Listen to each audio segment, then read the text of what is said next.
الفتوح والمنح والرسول صلاح الجسد والروح والتوبة النصور بصلاح صدري ويسر أمري واحلل عقدة من لساني يفقهوا قولي سدد لساني واهدنا بحق سيدنا محمد صلى الله عليه وسلم.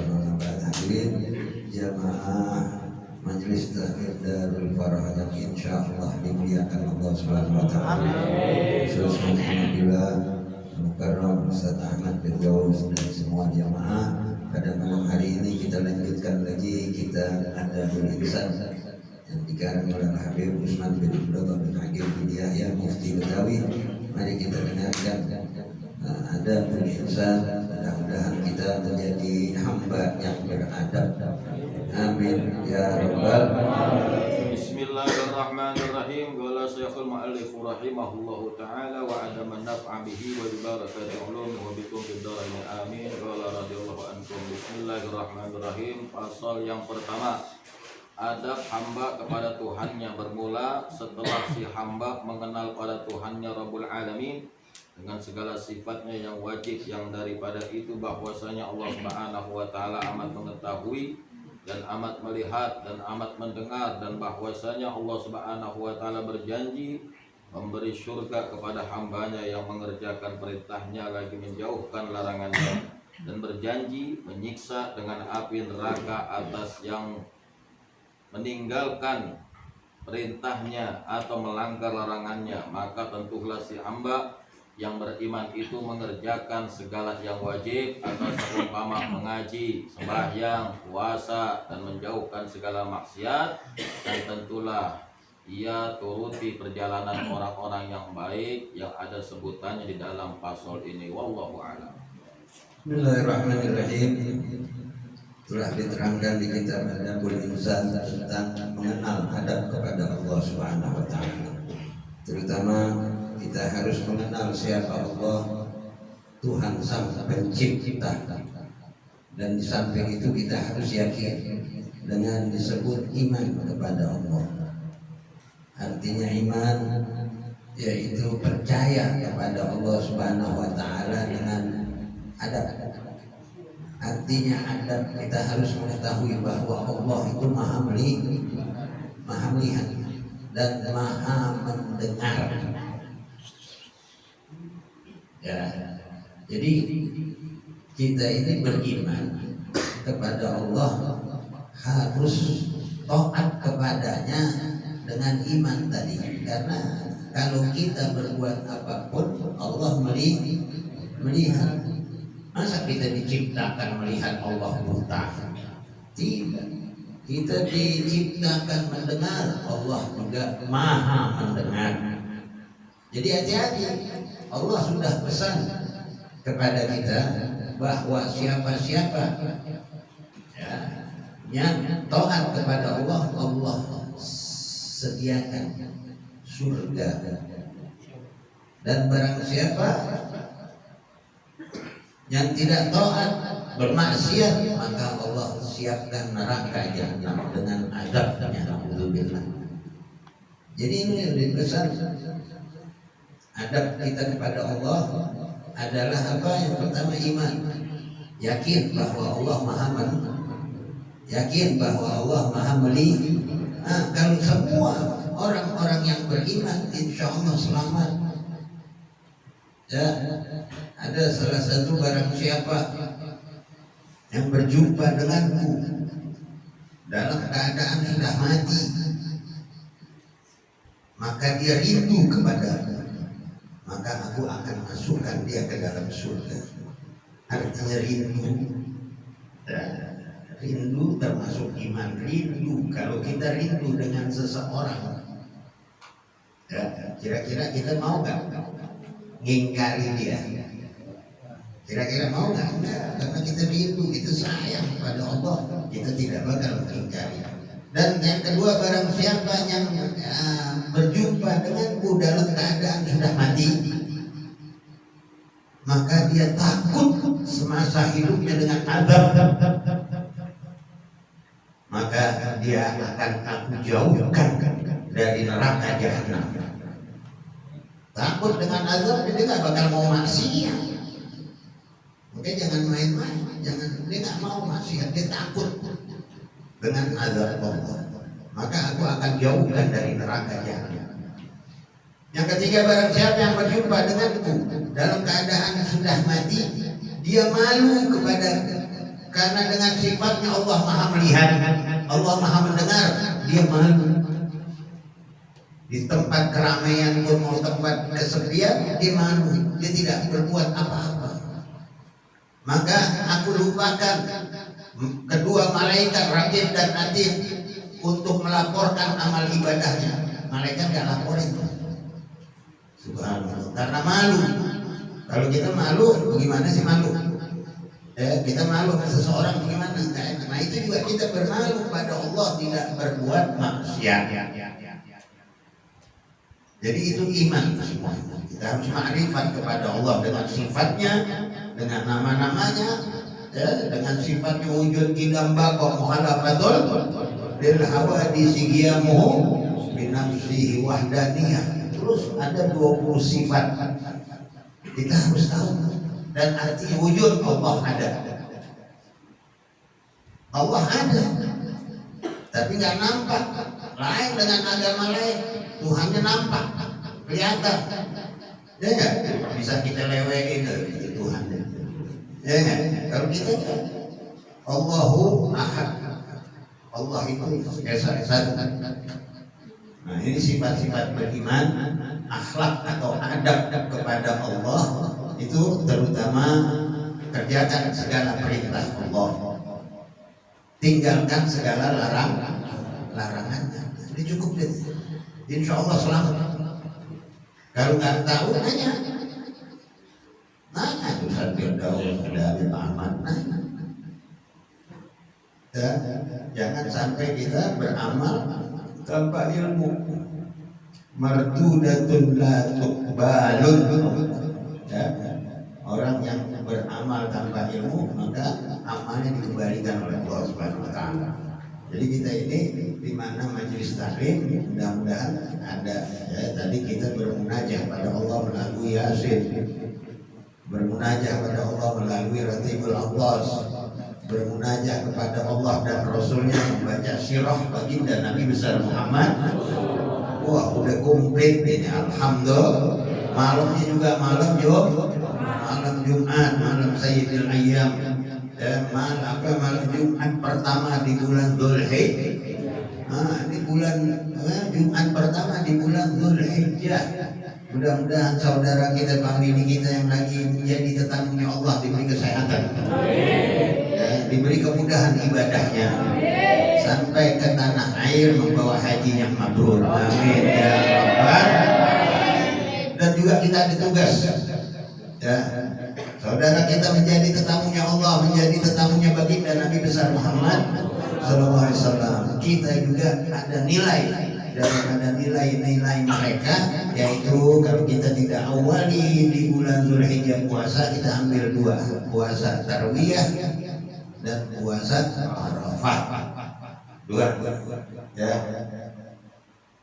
Menyamakan dengan pahala-pahala haji, cuma kita nggak berangkat haji.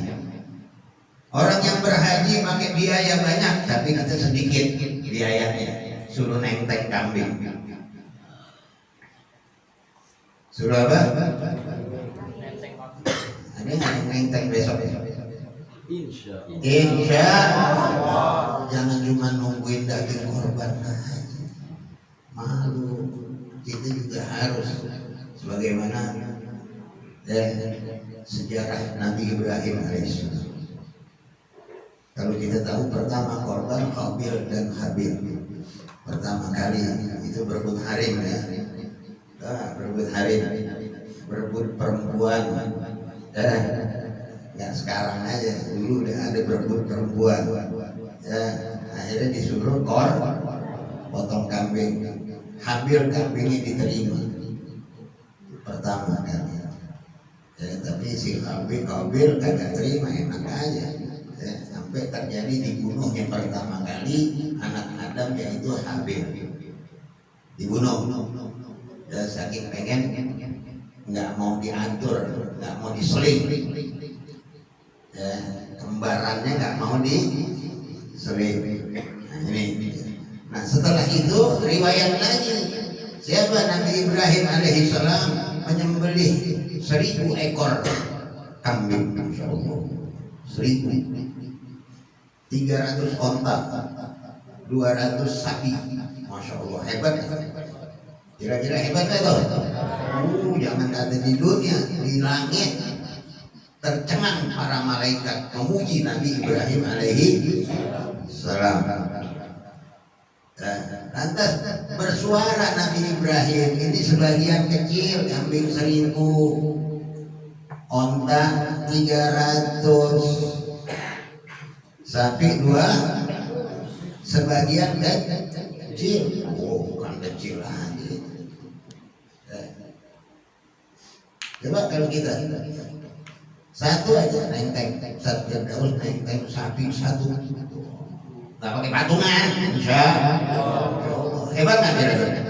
Hebat, sampai jalan baru, ya semua kok kedengeran tuh. Baru 1 ekor, gimana yang 1000? Yang 1000. Lantas kata Nabi Ibrahim alaihissalam, ini sebagian kecil. Apabila aku dikaruniai putra, maka aku akan sembelih. Itu jatuh nazar. Nabi Ibrahim umur 90 tahun belum dikaruniai putra. Begitu dikasih putra, ya dalam riwayat umur 7 tahun ditagih oleh Allah dalam impian. Dalam impian sekali, 2 kali, 3 kali, yakin bahwa Allah perintahkan menyembelih putranya Nabi Ibrahim, Nabi Ismail alaihi salam. Apa kata Nabi Ibrahim? Wahai anakku, aku diperintah oleh Allah untuk menyembelih kamu. Wahai ayahku, laksanakanlah apa yang diperintah Allah. Mudah-mudahan kita termasuk orang yang sabirin. Coba ya Allah, anak ya. Subhanallah, itu anak mau dipotong, nyerahin diri. Ketika Nabi Ibrahim sudah sepakat dengan putranya, dibaringkan putranya, itu setan menggoda. Nih, dikit lagi orang haji melemparin Jumratul Ula, Jumratul Usta, Jumratul Aqabah. Ada 3 tiang. Mereka lemparin Bismillahirrahmanirrahim. Itu lemparan Nabi Ibrahim ketika digoda oleh syaitan. Ya Ibrahim, kau punya putra satu-satunya, kau baru diberikan putra, kau mau sembelih. Dilempar sama Nabi Ibrahim, ya menggoda. Sampai sejarahnya ada setan dicek buta kena matanya. Kalau kita ketemu setan dicek, itu dia yang pernah kena lempar. Ada setan dicek gitu. Ya, itu dalam riwayat itu, subhanallah. Nah sekarang jamaah haji lempar jumroh, itu pekerjaan Nabi Ibrahim waktu musir setan sampai 3 lokasi. Setelah itu, setelah dibaringkan, ketika mau dipotong, Allah ganti dengan seekor kambing kibas dari sorga. Dengan riwayat kambing tersebut kambingnya Habil, anak Nabi Adam alaihissalam. Ganti. Ucapin dong, alhamdulillah. Oh, kalau nggak diganti, Allah, ya Rais dipotong. Bapak udah ngelirik, lu bandel, besok potong. Ya kan? Alhamdulillah diganti seekor kibas dari Allah Subhanahu wa taala.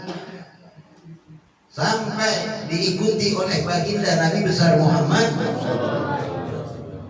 Akhir dari umur Nabi Muhammad SAW, beliau membawa 100 ekor onta, disembelih dengan tangannya sendiri 63 ekor sesuai dengan akhir umur baginda Nabi besar Muhammad. Sisa berapa itu? Kalau 100 dipotong 63, 37 ekor diserahkan kepada Sayyidina Ali karamallahu wajhah. Pas umur Sayyidina Ali 37 tahun. Nabi korban. Masa kita kagak bikin celengan? Ya. Kalau sekarang enggak bikin celengan. pakai besi, bilas yang nggak bisa dikorek, tulis buat korban tahun depan. Amin. Insya Allah ya. Jangan bilang udah ada tahun kemarin. Jangan, rezekinya putus. Inna a'toina kal kausar. Sesungguhnya Allah tidak memutuskan rezeki. Kausar banyak rezeki, nggak putus. Itu yang mutusin. Udah tahun kemarin. Ya. Kalau korban seterusnya, apalagi orang yang kaya, ya, seterusnya, yang seumur hidup sekali ibadah haji, jikalau mampu, seumur hidup sekali akikah, tahu akikah? Nah, seumur hidup sekali, itu juga ada batasnya. Jangan aki-aki makin akikah, jangan, ada batasnya. Hukum syariatnya ada. Di mana akil balik? Jangan diributin lagi. Batasnya akil balik. Ini ada kejadiannya. Ya, saya hadir di akikah. Ya Nabi salam alaika. Mana bayi dikeluarin? Enggak habis. Saya ekah anaknya, ekahin bapaknya. Wah bahlul. Anak ekahin bapak. Mana ada sejarahnya? Enggak ada. Anak ekahin bapaknya sih lagi ngut-ngutan aja. Habib tanya, Eka potong kambing berapa? Atuh ya. Itu kalau lelaki kecil 2, kalau laki-laki 4. Ini bukan bohong kejadian. Sampai saya bilang batalkan niat akikah kalian. Bikin sedekah pahala buat bapak kamu. Oh gitu ya. Jadi seumur hidup 1 kali udah akikah. Tapi kalau korban setiap tahun. Yang begitu banyak pahalanya dan mengampuni dosa-dosa kita ketika hewan korban disembelih, itu tetesan darah mengampuni dosa kita. Dan berapa banyak bulunya diberikan 1 hasanat dari bulu-bulu domba atau bulu-bulu sapi. Coba bayangin. Untuk apa sih? Bukan untuk Allah. Allah tidak doyan daging. Buat orang yang mukhlisin, buat orang-orang yang ikhlas, mengorbankan sebagian hartanya dengan membeli seekor kambing. Nah, juga kalau mau beli kambing, ya harus ada ininya, ya ada kalimatnya. Seumpama, Pak Haji mau kemana? Mau ke Pondok Gede, mau beli kambing korban. Nah, di situ tuh nggak boleh makan. Karena jatuh nazar itu korban. Jadi Pak Haji mau kemana? Mau beli hewan sunnah, pakai sunnah korban. Itu ilmu nih. Ya kalau yang dulu nggak tahu nggak apa-apa. Semoga Allah maafin, amin. Jadi pakai ada kalimat sunnah korban agar kita dapat makan. Begitu. Nah ini korban buat apa sih? Buat kendaraan kita. Nanti kita ini disempurnakan oleh Allah Subhanahu wa Ta'ala, dibangkitkan oleh Allah, tidak kurang sedikit pun daging kita, tulang kita disempurnakan kembali. Bagi hamba Allah yang korban itu sudah dikirim oleh Allah dari surga, bukan kambing dari Cipayung, bukan. Dari surga Allah kirim, udah nongkrong tuh. Begitu kita bangkit dari kubur, kaget. Ini orang yang dari kubur nanya, man anta? Ini dalam hadis diterangkan, man anta? Siapa engkau? Ini kambing menjawab, Masya Allah kambing pakai lugotul arubiyah. Hebat kan kalian. Dia motong, amin. Ya. Motong deh dari kambing yang gede. Ya. Man anta? Dijawab sama kambing. Ya. Begitu hebat, begitu cakep kau, indah, bermata yakut, bertanduk emas, berbulu emas. Man anta, siapa engkau? Ana hayyawana qurban fid dunya. Aku adalah hewan korbanmu di dunia. Irkab fil amr. Irkab disuruh naik langsung jos. Wah. Enggak pakai ngeri lagi di sirat. Itu sirat itu jembatan Siratul Mustaqim ya, tergantung amal-amal kita. Kalau kita banyak korban, nah itu ada kendaraan. Ya, kalau kita enggak ada amalan yang lain, kata dalam hadis seperti kilat. Ada yang berlari, ada yang berjalan di sirat, ada yang merangkak. Alhamdulillah. Mudah-mudahan kita seperti kilat dah. Orang-orang majelis taklim membawa bendera Darul Barak, liwa'il hamdi baginda Nabi besar Muhammad, di bawah naungan Nabi kita Muhammad sallallahu alaihi wasallam. Jangan jauh dari majelis taklim. Kenapa?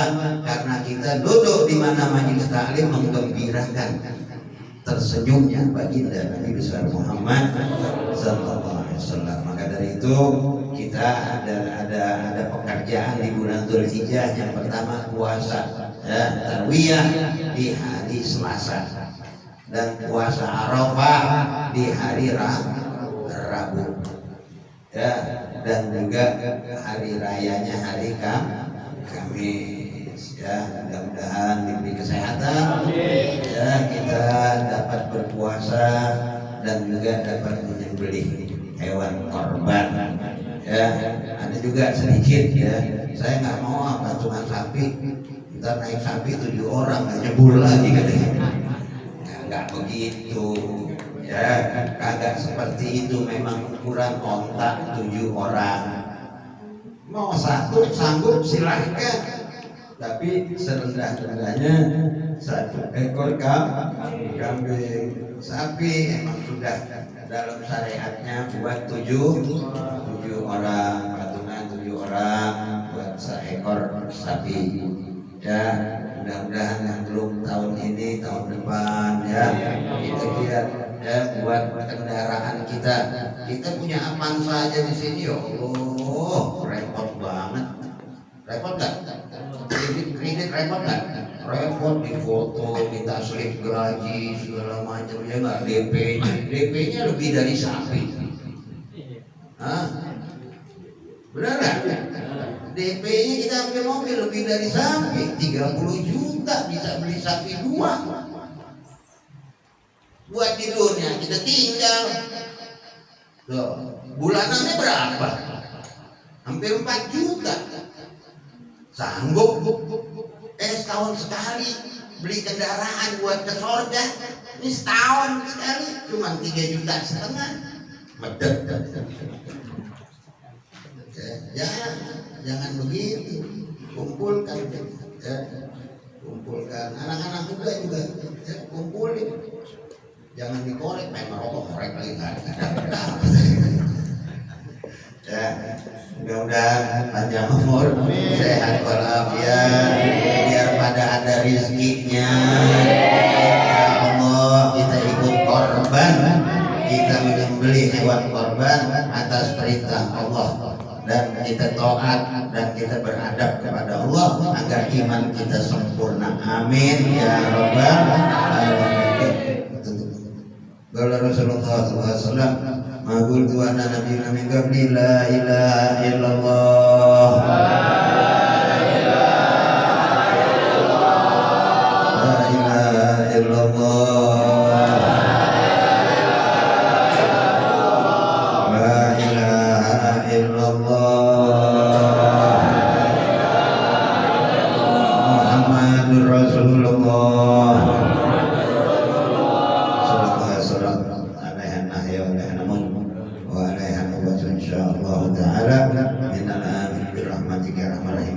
Allahumma ighfir lil mu'minina wal mu'minat wal muslimina wal muslimat al ahya'i minhum wal amwat.